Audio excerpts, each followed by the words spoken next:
Okay, so we've been importing tracks left and right. I've done a little bit of cleanup, but now what happens when you've got a couple tracks in here, but they're not named the way you want them to?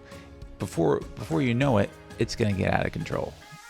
You've got track after track after track after track after track after track, just full of stuff.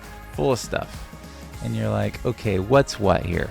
You have to stay organized. You have to stay on top of it. So it's really easy to rename your tracks so you know where to find what you're looking for. So for example, this track here is a Western sort of ambient music track.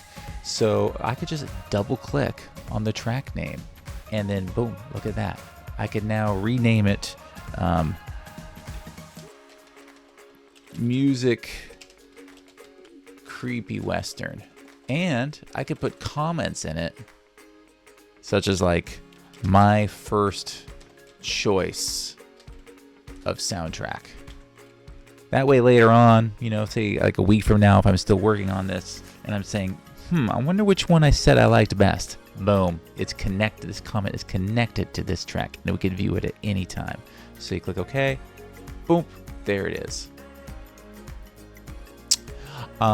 See, I made it pretty long, so it just basically abbreviated it for me.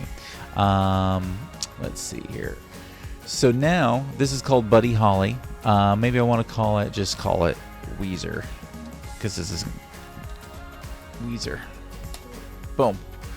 This is a snare drum, snare 03. I just want it to be snare, and I'll say use for big moment. Boom.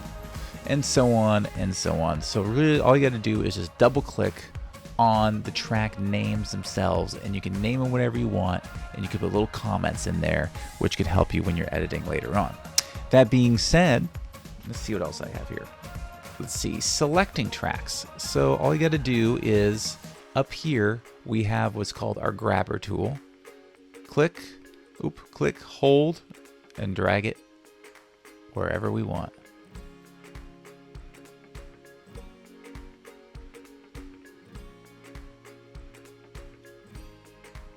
And you know what? Sometimes you're like, you know what? This music's great. I know I want this as my music, but remember, dialogue is always supposed to go on top and music always is supposed to go at the bottom. So what you can do is you click and hold in the name area, click and hold, left click and hold, and drag it. Boop, and now it's at the bottom. Weezer, I want that right above it.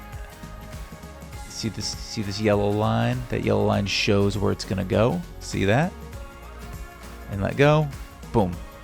And yeah, I don't think I want the snare, so you can right click on it and hit delete. It says contains active clips. Do you want to delete it? It's just letting me know that the track is not empty, that there's something on it. Now remember, it's not going to delete the track from your hard drive, because watch. Delete. Remember, this is called snare. Delete. Look. Snare is still in here.